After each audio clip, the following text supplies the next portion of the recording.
मुनियों का जीवन भी हुआ है बर्बाद। तप और गुरु कृपा, इनमें से एक की भी कमी हो तो जीवन बर्बाद हो सकता है। प्रस्तुत है स्टॉप सावधान, मरने से पहले मौत पुस्तक का एपिसोड 31। कंडरिक मुनि। 1000 वर्ष का घोर तप करके कंडरिक मुनिवर ने अपने शरीर पर जबरदस्त प्रहार किया था। ऐसे शोषित देह में वासना कैसे पैदा हो सकती थी? इसलिए तो उनका मन बहुत शांत हो गया था कि जिसे देखकर देवेंद्रों के भी सर झुक जाते थे। बड़े से बड़े राजा का वैभव भी इन मुनि के वैभव के सामने फीका पड़ जाता था।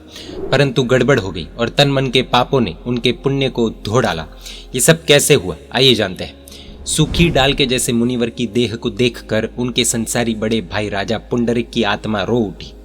छोटे भाई मुनि यानी कि कंडरिक मुनि के गुरु से आग्रह किया कि मुनिवर का स्वास्थ्य सुंदर हो जाने तक अपने यहाँ ही रखे।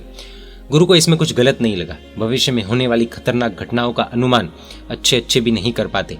सकारण दूषित आहार लेने की गुरु ने अनुमति दी। गुरु विहार कर गए। मुनिवर कंडरिक टेस्ट की दुनिया में डूबने लगे।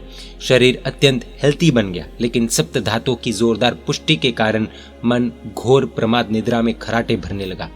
मन अनियंत्रित होते ही सभी महाव्रत धड़ाधड़ टूटने लगते हैं। मुनिवर की आत्मा का पतन हुआ। पहले मन से, फिर तन से वेश उतार दिया। 2 ही दिन के लिए मुनि से राजा बने और राजा कंडरिक बनकर 7वें नरक के घनघोर दुखों का राजा बन गया। कुछ दिनों का आनंद भवो भव के दुख का कारण बन सकता है। कुलवालक मुनि। इस मुनि को स्त्री की ओर नजर करने की बुरी आदत पड़ी थी। गुरु बार बार सावधान करते थे। इस दौरान एक बार अधिक कड़े शब्दों में चेतावनी देते हुए गुरु ने कहा, तेरा शायद नारी से ही पतन हो जाएगा। गुरु के इन शब्दों को सुनकर मुनि उत्तेजित हो गए। गुरु का त्याग कर दिया। नारी से होते पतन के 2 मुख्य कारण उन्होंने खोज निकाले, नारी परिचय और रस वृत्ति का पोषण। इससे उन्होंने निर्जन जंगल में एकांतवास स्वीकारा और घोर तप शुरू किया। उनका तप इतना उग्र बना कि उस वन के देवता उनकी रक्षा करने लगे। उनके निवास के निकट बहने वाली नदी का तट भी देवता ने दूसरी ओर मोड़ दिया, जिससे बाढ़ आए तो मुनि पर आपत्ति न आए। तप के प्रभाव से पैदा हुई प्रचंड शक्ति को प्राप्त किया। उस समय मगध नरेश आपत्ति में फंसा हुआ था। अब देवता ने कुलवालक मुनि के तप का उपयोग करने का सजेशन दिया। मगध नरेश ने मुनि को अपने कब्जे में लेने का निश्चय किया। इसके लिए उनका पतन बहुत आवश्यक था। इसके लिए उन्होंने गणिका को वन में भेजा। उनकी सेवा उपचार करने के बहाने गणिका ने पतन कर डाला। फिर मगध नरेश ने शत्रु देश पर विजय पाने में उनका उपयोग किया। जिसके उग्र तप से आकर्षित होकर देवता ने नदी का तट यानी कि कुल अथवा किनारा मोड़ दिया यानी कि वालक। इसलिए वे कुलवालक नाम मुनि के रूप से प्रसिद्ध हुए। पूज्य श्री कहते हैं कि गुरु कृपा के बिना अकेला तप क्या करे। गुरु कृपा बिना के इस घोर तपस्वी के पतन में उसका तप ही कारण बन गया। गुरुद्रोह के कारण ऐसे उग्र तपस्वी का भी पतन हो गया और तो और पतन में वह तप ही कारण बन गया। ये सब चीजें समझने जैसी है। गुरु कई बार बर्बादी का इशारा कर देते हैं। अब उसे समझना या नहीं, अलर्ट होना या नहीं, वो हमारे हाथ में होता है। प्रश्न उठ सकता है कि स्थूलभद्र मुनि जब रूपकोशा के रूप भवन में चातुर्मास के लिए गए थे, तब उन्होंने न तो बाह्य तप किया था और न ही पास में गुरु थे, तो फिर किस तरह वासना पर विजय पाई?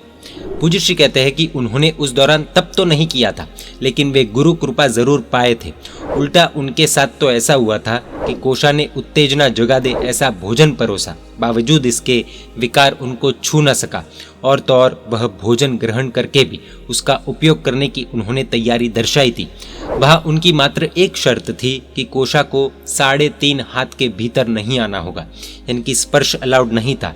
इसके अलावा खाने पीने देखने आदि विषय में उनकी कोई शर्त नहीं थी। यदि यह परिस्थिति थी तो तप विहीन गुरु कृपा प्राप्त स्थूलभद्र जी कैसे निर्मल ब्रह्मचर्य का पालन कर सके? पूज्य श्री कहते हैं कि उनके ब्रह्मचर्य की तो अद्वितीय कथा बन गई। वो दीर्घ काल तक लोगों द्वारा गाई जाती रहेगी। इसका समाधान ये है कि ये अति विशिष्ट कोटि की अपवाद रूप सिद्धि है। सामान्यतः ऐसा होता नहीं है। अर्थात ये इतिहास का एक दृष्टांत है जो रेयर है, एक्सेप्शनल केस है। इसे सिद्धांत अथवा रूटीन या सबके लिए नहीं बनाया जा सकता। महामुनि स्थूलभद्र जी ने बाह्य तप के बिना भी अकेले गुरु कृपा से अभूतपूर्व सिद्धि हासिल की। इसलिए तो उनका चारित्र दीर्घ काल तक लोकमुख से वर्णित होगा। गुरु की आज्ञा उनके जीवन में थी, गुरु के प्रति समर्पण था और गुरु की आज्ञा से गए थे। अन्य मुनि जो ईर्ष्या से गए थे, जेलेसी से गए थे, गुरु के मना कहने के बावजूद गए थे, उनके साथ क्या हुआ था सभी को पता ही है। ऐसा प्रचंड अपवाद सृजित हुआ, इसलिए तो स्थूलभद्र जी अमर बन गए। लेकिन स्थूलभद्र जी का दृष्टांत लेकर तप की वैल्यू कम मानने की भूल कभी भी नहीं करनी चाहिए। उनके गुरु ने देख लिया था कि ये मुनिवर बिना तप के भी टिक जाएंगे, इसीलिए शायद उनको ऐसी आज्ञा दी थी और उन्होंने विजय भी पाई।